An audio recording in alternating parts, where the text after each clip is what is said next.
You know that feeling when you're just like totally exhausted? I mean, you've had an incredibly draining day, and every single cell in your body is just screaming for the couch. Oh, absolutely. You're just running on fumes at that point. Right. And then right at that exact moment, your phone buzzes. And it's a friend wanting to grab dinner, or maybe, I don't know, a coworker asking you to review something real quick before tomorrow. Yeah, and it's never actually real quick. Exactly. But before you even consciously register what you're doing, your thumbs just sort of take over, right? Yeah. And you type out, sure, no problem. It's like autopilot. Yes. So why do our brains force us to say yes when our bodies so desperately need to say no? Well, it's a completely automatic reflex for a lot of us. We instinctively prioritize avoiding, a tiny moment of social friction over our own fundamental biological need for rest. We are just terrified of the pause that comes after a no. And unlearning that reflex it's exactly what we were diving into today.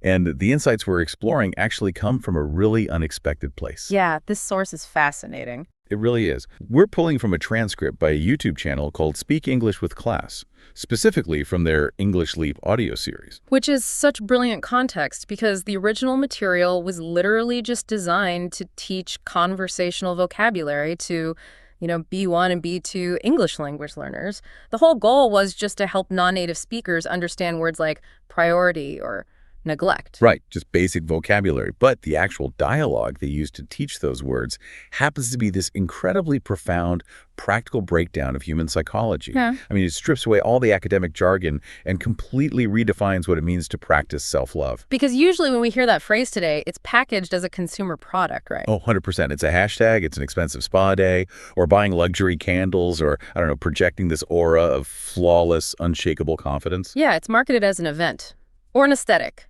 But the reality presented in this source flips that completely. True self-respect is rarely glamorous. It's found in the quiet, often really uncomfortable micro-choices we made every single day. The unsexy stuff. Exactly. It's the incredibly unsexy act of just going home when you are physically tired instead of, forcing yourself to stay out to keep someone else entertained. So to understand how to actually implement that, we have to look at what it means to abandon ourselves. And there's this scenario discussed in the material about a guy named Jake. So Jake gets invited out to dinner. He's completely drained. He desperately wants to decline. But he doesn't. No, of course not.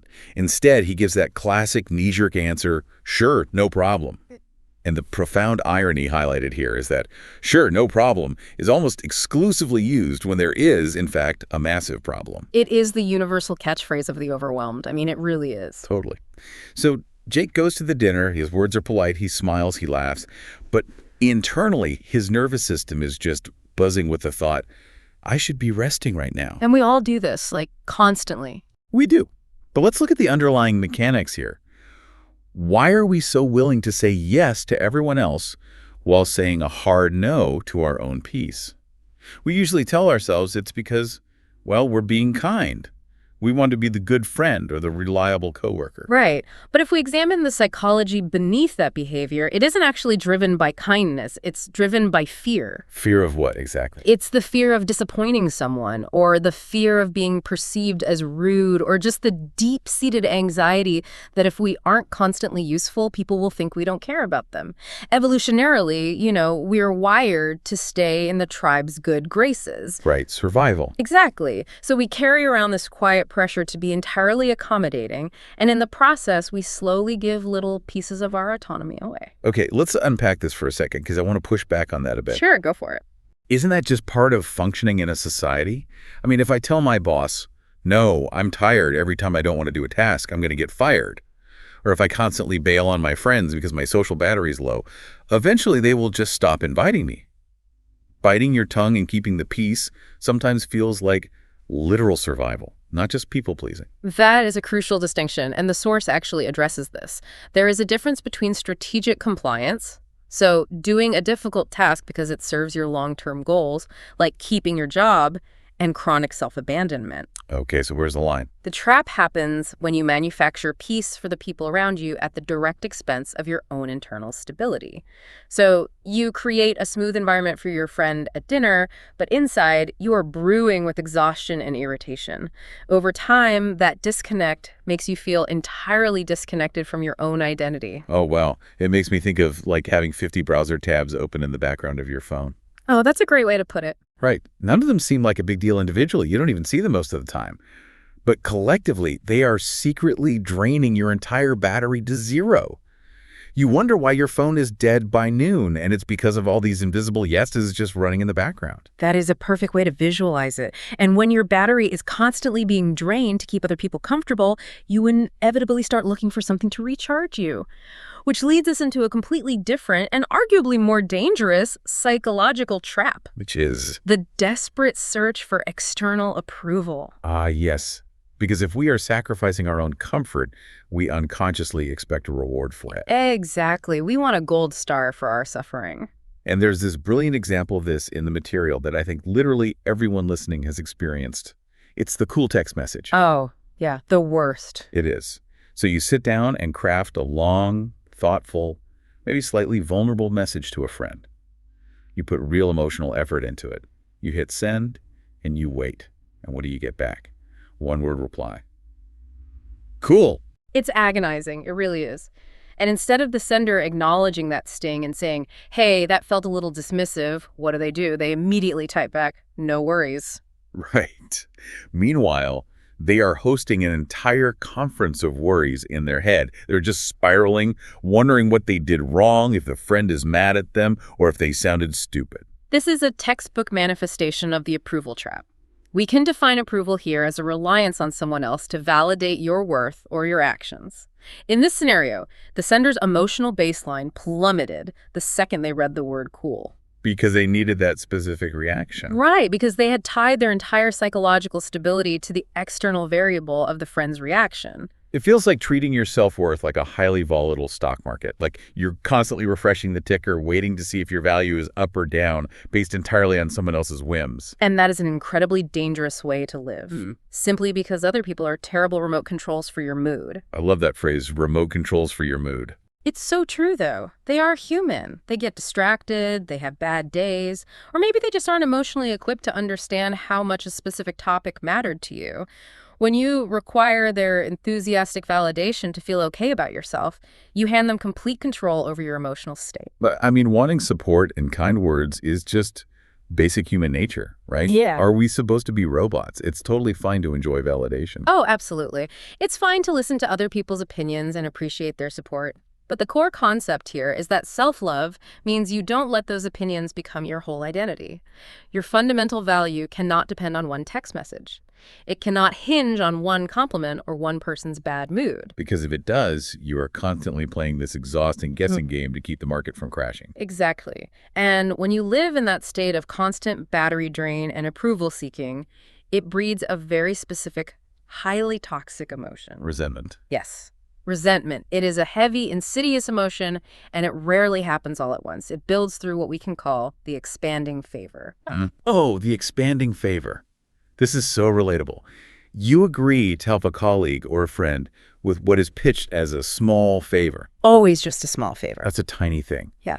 But it never stays small. It snowballs. First, it's just a quick review of a document. Then they need you to answer a few questions about it. Then they want you on a call. And suddenly, you are essentially managing a massive problem that was never yours to begin with. Right. And resentment is the quiet anger that builds slowly when you feel a situation is inherently unfair, yet you continue to accept the terms of that unfairness. But here's where it gets really interesting. Because the tricky part about the expanding favor is that initially it actually feels good. Yes, it really does. You get this immediate dopamine hit from being the problem solver. Yeah. It makes you feel competent and valued. And that dopamine hit is exactly why this behavior is so hard to break. The initial rush of feeling useful completely masks the reality that you are operating at an energy deficit.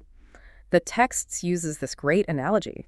We act as incredibly strict managers of our own energy strict managers with absolutely no holiday policy. Wow. Yeah, we push ourselves relentlessly, and then we end up blaming the other person. We get furiously annoyed at the friend for asking so many questions. We complain to our partners that this coworker is taking advantage of us. But the harsh truth from the source is that resentment almost always starts where honest communication is missing. We secretly blame the other person for taking too much, when the reality is that we never stated our limits. We expect people to navigate our invisible boundaries. Exactly. When you fail to state a limit, you are actively participating in your own burnout. The other person is not a mind reader. They asked for help, you enthusiastically agreed, and then you quietly punished them in your head for not noticing that you were secretly exhausted. It's so unfair to both people. It is. We have to take responsibility for the limits we refuse to set. So, if we know we're doing this, if we recognize the browser tabs draining our battery, the stock market of approval, and the invisible boundaries creating resentment, how do we actually break the cycle? How do we implement self-love in a practical way? It requires a fundamental shift in how we view self-respect. We have to start treating ourselves as if we actually matter. Which sounds so simple, but it's really not. It isn't. And it's not in a narcissistic way where you believe you matter more than everyone else, but simply acknowledging that you don't matter less. A great diagnostic tool from the source is to look at your own situation and ask a simple question. Would I let someone treat my best friend this way? Oof. That is a brutal filter to run your life through because the answer is almost always no. Right. We protect our friends fiercely. If your friend called you and said, I'm running on 3 hours of sleep, I feel sick, but my coworker just asked me to cover their shift, you would instantly tell them to say no and go to bed. Mm-hmm. But when it's our own body begging for sleep, we just command ourselves to push through. We routinely deny ourselves the basic grace and protection that we freely hand out to everyone else in our lives. I love this, and there's a brilliant food analogy in the source that makes this so clear. And you know me, I speak in snacks, so this is right up my alley. Let's hear it. So imagine you are hosting a dinner party. You are running around the dining room, making sure everyone's glass is full, make sure everyone has enough to eat, just being the perfect host. But you never sit down, and you never actually put a plate of food down for yourself. You can successfully feed every single person in that room and still starve to death. That is such a powerful image, and it translates perfectly to the concept of emotional hunger. So many people operate as the ultimate emotional hosts for their families, their workplaces, their social circles. They dispense endless comfort, patience, and problem-solving to everyone around them, but they never pull up a chair for themselves. They are emotionally starving. So what does that emotional hunger actually look like in practice? It looks like a deep, persistent craving for things you feel you aren't allowed to have. You might be hungry for physical rest. You might be hungry for quiet, uninterrupted time that belongs solely to you. Or you might simply be hungry for respect, to have your opinions valued without having to fight for them. True self-respect is stopping the dinner party long enough to ask, where am I hungry in my own life right now? That's a great question to ask. But once you figure out what you're hungry for, you have to actually feed yourself. Right. Which means setting limits. Yes. The solution is kind, but clear limits. Looking at a request and saying, I have the capacity to help with this for 20 minutes, but then I need to log off. Or receiving a text and deciding, I don't have the mental energy to give this a good response right now. I'll reply tomorrow. Exactly. You can care deeply about someone and still take your time. Those two concepts are not mutually exclusive. But I know there are people listening who feel a deep resistance to this. The immediate fear is, well, isn't loving yourself more than anyone else inherently selfish? If everyone just focused on their own emotional hunger and refused to do things they didn't want to do, society would completely fall apart. We have obligations to our families and our communities. It's a very common fear, but the source offers a really powerful reframing here. Protecting your energy doesn't mean you stop loving other people or abandon your responsibilities. It simply means you refuse to abandon yourself to keep everyone else perfectly comfortable. Ah, I see. It's a shift from asking, how can I make everyone else happy, to asking, how can I be kind to them without being cruel to myself? Right. You don't have to become this cold, hardened person who refuses to help anyone. You just have to explicitly include yourself in your own circle of kindness. Precisely. You are part of the community you are trying to serve. Your well-being is a requirement, not a luxury. But let's be entirely realistic here.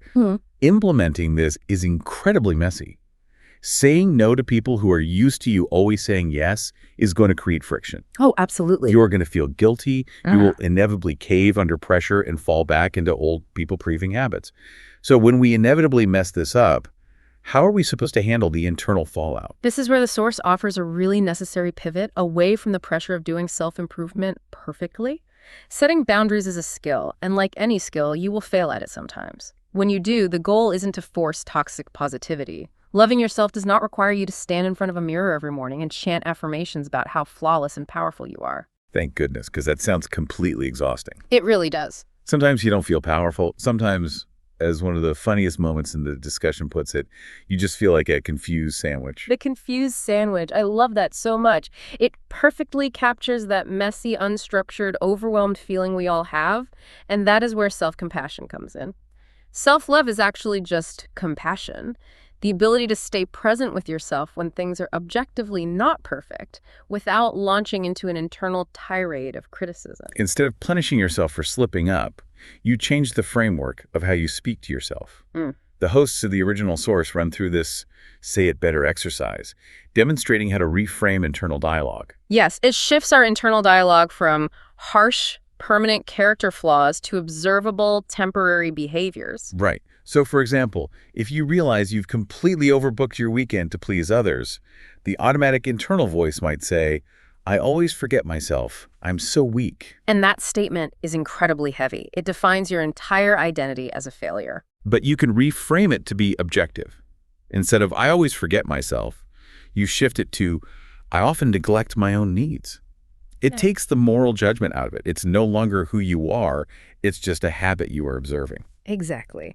And the same logic applies to that slow burn of anger we discussed earlier.